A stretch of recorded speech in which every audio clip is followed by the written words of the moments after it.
Let's head live to Washington, where House Speaker Mike Johnson is giving remarks at the National Day of Prayer. National Day of Prayer. Now, prayer's been a part of our DNA since the very beginning, as you know, so it's fitting that we do this.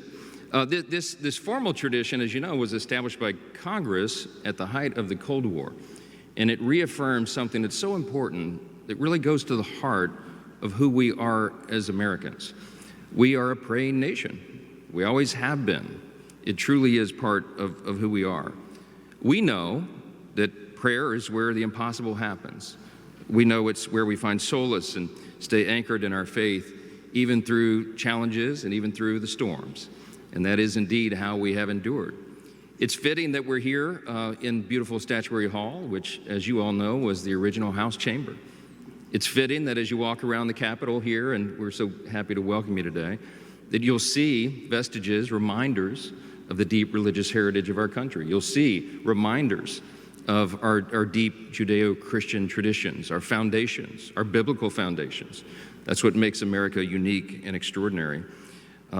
Just about 100 feet or so here, if you went through the rotunda and took a left, and you would go down the hallway where my office is, the Speaker's office, on one side.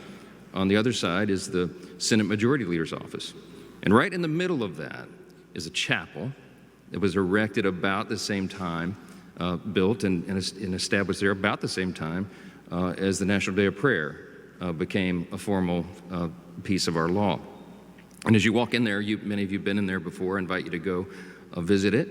Your eyes will be drawn up to this beautiful original stained glass piece. It's one of a kind. I think it's the most beautiful I've ever seen. And in that stained glass, right in the center, is depicted the father of our country, George Washington. He is humbled before the Lord down on one knee. And he's praying, and it says the words surrounding him are from Psalm 16:1. And it says, "Preserve me, O God, for in thee do I put my trust." Preserve me.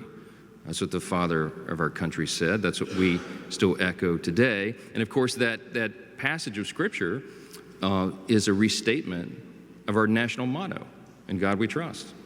And by the way, if you come with us to the House chamber, the current House chamber, you'll see that Congress also, many years back, also during the height of the Cold War, decided to engrave permanently the national motto right above the head of the Speaker of the House in the rostrum, as a permanent reminder. In fact, it says in the visitor's guide to the House chamber, somewhere about on page 21, it says what that was for, and says Congress put that there as a rebuke to the Soviets because of their philosophy. They did it during the height of the Cold War. Communism, Marxism, socialism begin with the premise that there is no God. And Congress wanted to make sure that all future generations understood that is not who we are. And these are reminders that they were there long before the practice of public prayer was formally enshrined in the law. It was, before we did all that, it was immortalized in the hearts of the American people and in the founders of our very nation. It wasn't just George Washington. From the first harvest at Plymouth, to the blood-stained battlefields at Bunker Hill, to the whispered prayers of pioneers who were moving westward, the long arc of American history has been charted by the prayers of God-fearing people, God-fearing American citizens. This 75th annual National Day of Prayer comes at a unique time in the history of our country, of course. We're also celebrating the 250th anniversary of this grand experiment in self-governance.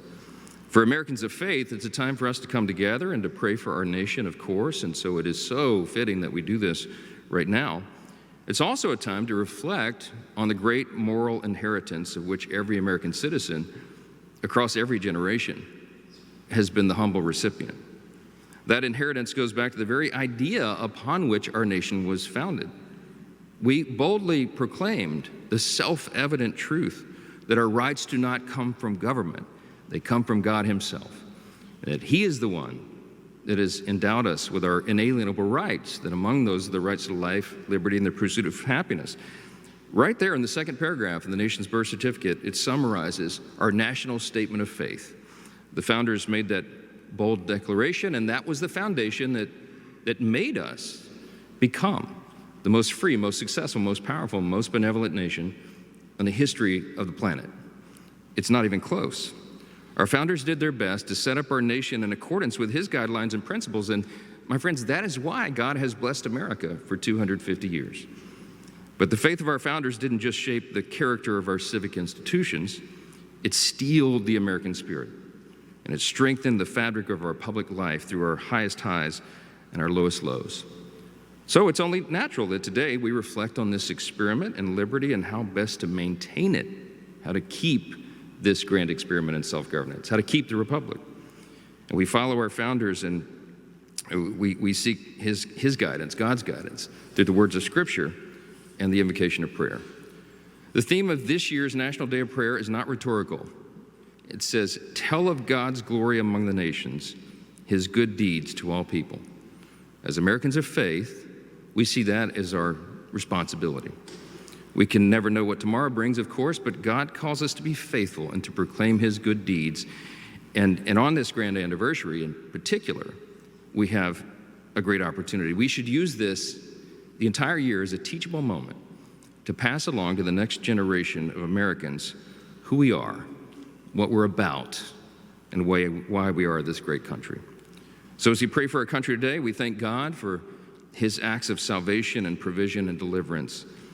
Let's also pray that we may have the strength, just as our founders did, to hand the baton of faith and freedom on to the next generation that follows us, a generation that cherishes liberty and proclaims proudly what is right and good and true.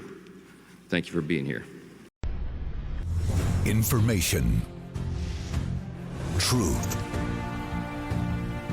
is freedom. Is Newsmax. It's real news for real people.